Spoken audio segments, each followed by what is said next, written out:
এখানে সবচেয়ে গুরুত্বপূর্ণ বিষয়, এখানে আসবেন প্রথমে মাননীয় রাজ্যপাল থাকবেন, উনি ইনগরেটর। আমাদের প্রধান অতিথি হিসেবে থাকবেন এখানে আমাদের মাননীয় মুখ্যমন্ত্রী প্রধান অতিথি হিসেবে থাকবেন। এখানের মাননীয় রাজ্যসভার ডেপুটি চেয়ারম্যান হরিবংশ নারায়ণ সিং, উনি কিন্তু কি স্পিকার, অর্থাৎ উনি হলো প্রধান বক্তা। এবং আমাদের এখানে আসার কথা রয়েছে কেন্দ্রীয় সরকারের মাননীয় সংসদীয় বিষয়ক মন্ত্রী কিরণ রিজিজু।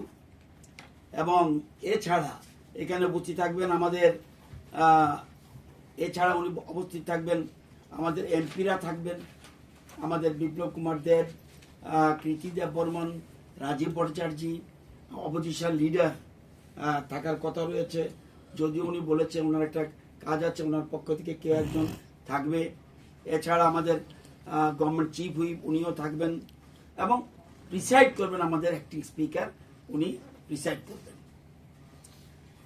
এই সেমিনারের আপনারা জানেন এই সেমিনারের মূল উদ্দেশ্যটা হলো নৈতিকতা, সততা এবং রাজনৈতিক চর্চা জোরদার করা, সুশাসনের উত্তম অনুশীলন বিনিময় করা, জনগণের করের অর্থ সঠিক ব্যবহার নিশ্চিত করা, গণতান্ত্রিক প্রতিষ্ঠানসমূহের প্রতি জনগণের আস্থা আরো সুসংগত করা।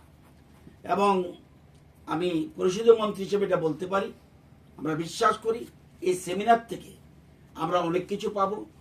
এবং যারা আলোচনা করবেন, বিশিষ্ট ব্যক্তির আলোচনা করবেন, তাদের সুপারিশ, তাদের ভবিষ্যৎ নীতি নির্ধারণ এবং আমাদের কর্মপরিকল্পনা সহায়ক হবে এবং রাজ্যে গণতান্ত্রিক মূল্যবোধকে আরো শক্তিশালী করবে।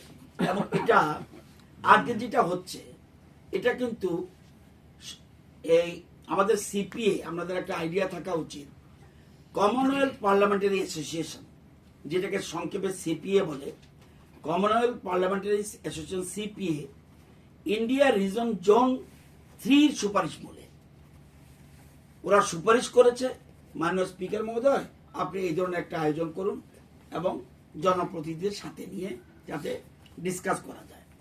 এবং সকাল 9টা থেকেই আরম্ভ হওয়ার কথা রয়েছে।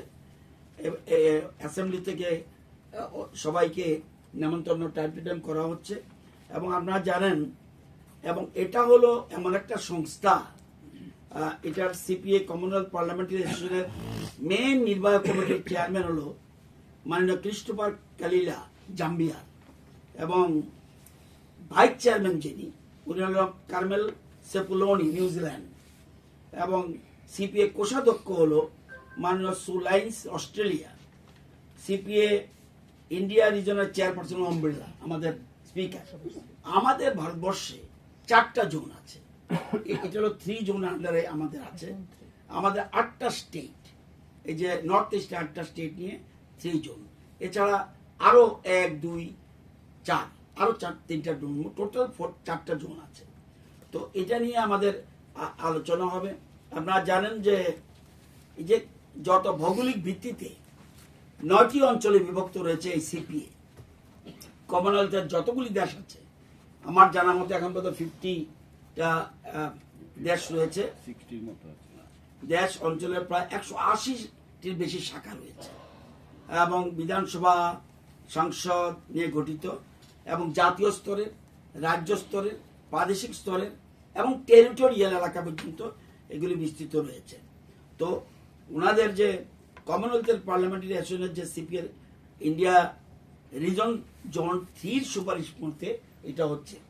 এই ধরনের আয়োজন আমি বিধানসভা কর্তৃপক্ষকে ধন্যবাদ জানাই এবং যারা সুপারিশ করেছে তাদেরকেও ধন্যবাদ জানাই। এই একটা গুরুত্বপূর্ণ সময়ে এটা আলোচনার জন্য রেখেছেন, এটা অত্যন্ত সময়োপযোগী এবং এটা আমাদের আগামী দিনে আমাদের রাজ্যের জন্য এটা লাভবান বলে আমি মনে করি। এবং নৈতিকতা, সততা ভিত্তিতে রাজনৈতিক চর্চা জোরদার করা এবং এগুলি নিয়ে আমরা করতে যাচ্ছি, এটা হলো মূল বিষয়। এবং অ্যাসেম্বলির পক্ষ থেকে আজকে আমরা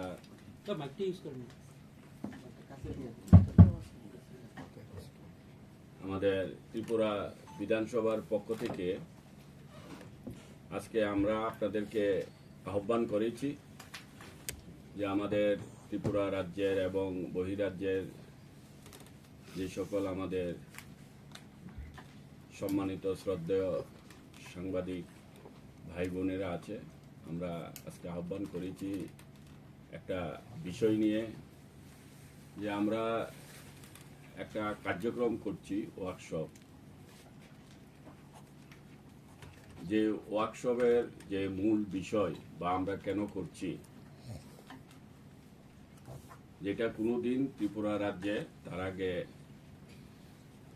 হয়নি, এইরকম অনেকে আমাকে বলেছে যে আমরা জনপ্রতিনিধি আছি, আমরা যারা বিধায়ক বা তার সকল স্তরের জনপ্রতিনিধি, তো জনপ্রতিনিধি হিসাবে আমাদের দায়িত্ব এবং কর্তব্য এটাই আমাদের ওয়ার্কশপের মূল বিষয়। যেরকম আমরা যাই এইসব ওয়ার্কশপে, আমরা বাইরেও যাই, বহিরাজ্যে যাই, বিদেশেও যাই। তো এখানে আমার সাথে উপস্থিত আছে আজকে 425 জনকে আমরা ইনভাইট করেছি, ইনক্লুডিং জার্নালিস্ট। 425 আপনারা যে হলে আয়োজন করতেছেন ওইটার বাইরে থাকবে দরকার হলে আমরা চেয়ার দিচ্ছি, বাইরে বাইরে ভিতরে মিলিয়ে সবটা পজিটিভ ভাবে দেখবেন। এখানে আমাদের সবসময় positive, don't negative, be positive. আমাদের সরকার দেখে বি পজিটিভ, কখনো অন্য লাইনে চিন্তাই করতে নেই, সব দেখবেন সাকসেস হবে। সবার সম্মিলিত চেষ্টা। আপনাদের কেন বলা হয়েছে, আপনাদের যে মিডিয়ার যে প্রচার, আমার রতননাথ একা, স্পিকার সাহেব একা, আমাদের চিফ হুইপ একা, এটা নট পসিবল। এই জন্য আপনাদের উনি নিজে, আমি বলিনি, উনি বলছেন না আমি কেন ডাকলাম প্রেস, বলছেন না শুধুমাত্র বিজ্ঞাপন দেবো কেন, তাদেরকেও জানানো উচিত, তাদের মাধ্যমে তো অনেকে জানে। এই যে সুচিন্তিত চিন্তাধারা, it is very positive plan. আমি বলছি আবার এত লোক যায় সেখানে আমরা ইয়ের মতো রাখছি, এবং শুধু এটা নয়, আপনার এরা তো বক্তব্য রাখবে যারা পার্টিসিপেট করবে, যারা পার্টিসিপেট এতক্ষণ পর্যন্ত বলছি যাদের নাম বলেছি এরা বক্তব্য রাখবে। এছাড়া স্পিকার সাহেব চিন্তা করলো যারা জনগণের যে কোনো স্তরের হোক তাদের জন্য 1 ঘন্টা রেখেছে ফর ডিসকাশন। অর্থাৎ এই যে জবাব দিতে হয়, জবাব দিইটা কি, পরিকল্পনা করলে হবে না। আমরা যে সরকার পরিচালনা করে আমরা পরিকল্পনা করছি, নো, আমাকে জবাব দিতে হবে। যে যিনি আমাকে ভোট দিয়েছেন ওনার কাছে আমার জবাব দিয়েই করতে হবে।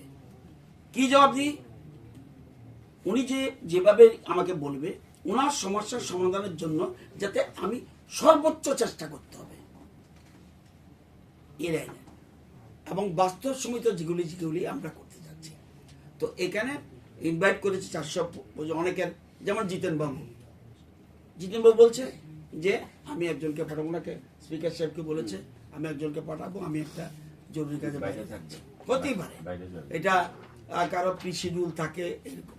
তো এখানে আমরা এমন ভাবে রাখছি যাতে আমাদের 2টার সময় শেষ হওয়ার কথা ছিল, এটা এখন বাড়িয়ে আমরা আরো 1 ঘন্টা করছি, যাতে অন্যেরা যদি ধরুন একজন পঞ্চায়েত সমিতি মেম্বার বলো আমি এই ব্যাপারে একটু ডিসকাস করতে চাই, বা এই যে 1 ঘন্টা ডিসকাশন করলো, আমরা অনেক সময় অনেক বড় বড় প্রোগ্রামে দেখছি এরকম স্কোপ রাখে, এই স্কোপ রাখছে একটু জায়গা সংকুলন হতে পারে, সেই জন্য তাদের যথাযথ মর্যাদা সহকারে যাদেরকে আমরা ইনভাইট করব, যথাযথ মর্যাদা সহকারে তারা যাতে কোনো অসুবিধা না হয়, কোনো কিছু যাতে অসুবিধা না হয়, তাদের যেন কোনো মতে অসম্মানজনক কিছু না হয়, সেদিকে আমরা আপ্রাণ চেষ্টা করবে বিধানসভা। But participation is important. Participation is important. এখানে আমাদের 3টা হল, একটা থাকবে মূল হলে আমাদের কার্যক্রম, বাকি 2টো হলে আমাদের সিন লাগানো থাকবে। যদি লোক বেশি বেড়ে যায় ওদেরকে ওখানে বসাবো, ওই হল ঘরেতে বসাবো না, কাউকে মানে প্রোগ্রামের যেন সবাই এটা নিতে পারে, সুবিধা নিতে বক্তব্য পারে, শুনতে পারে এবং ইয়ে করতে পারে, সেই ব্যবস্থা আমরা রেখেছি। তো আজকে আমাদের যে মূল যে আজকে আপনাদেরকে যে আহ্বান করেছি তার যে মূল বিষয়টা আপনারা আশা করি বুঝতে পেরেছেন। যে আমরা এই 27 ফেব্রুয়ারি যে আমাদের ত্রিপুরা বিধানসভার পক্ষ থেকে এবং ত্রিপুরার বিধানসভার এখানে সমস্ত অফিসাররা, আমাদের সেক্রেটারি আছে এখানে, এডিশনাল সেক্রেটারি, জয়েন্ট সেক্রেটারি এবং আমাদের অন্যান্য অফিসার সবাই মিলে এই কাজটা যেন সম্পূর্ণ হয় তার সার্থকতা আছে, সেই জন্য ওনারাও কাজ করছে।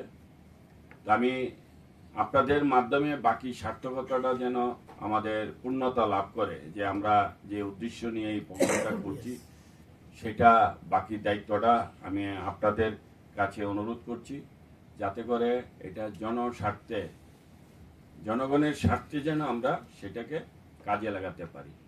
আজকের আমাদের এই বিষয়। তো আমি আপনাদেরকে আবার, আপনারা আজকে এইখানে এসেছেন, অন্যান্য আরো আপনাদের মূল্যবান আপনাদের কাজ ছিল। তো আমি আবার আমার বিধানসভার পক্ষ থেকে আমি আপনাদেরকে অনেক অনেক শুভেচ্ছা এবং অভিনন্দন জানাচ্ছি।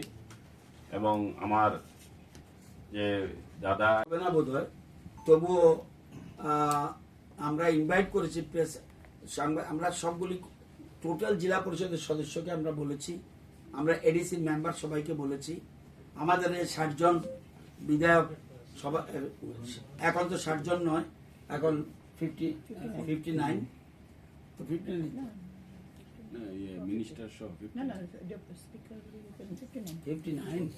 আমরা 59 জন সবাইকে নিমন্ত্রণ করেছি, এডিসি মেম্বার এবং সব। আমরা একটু তৃণমূল স্তরে যেমন সেই লেভেলে না, যেমন পঞ্চায়েত সমিতি আমরা টোটাল বলে দিয়েছি, জেলা পরিষদ সবাই পর্যন্ত, পঞ্চায়েত সমিতি পর্যন্ত, পঞ্চায়েত সমিতি পঞ্চায়েত কোথাও কোথাও গ্রাম পঞ্চায়েতের প্রধানরাও থাকতে পারে। এই লোকালি আমরা সকল স্তরে রাখতে চাইছি।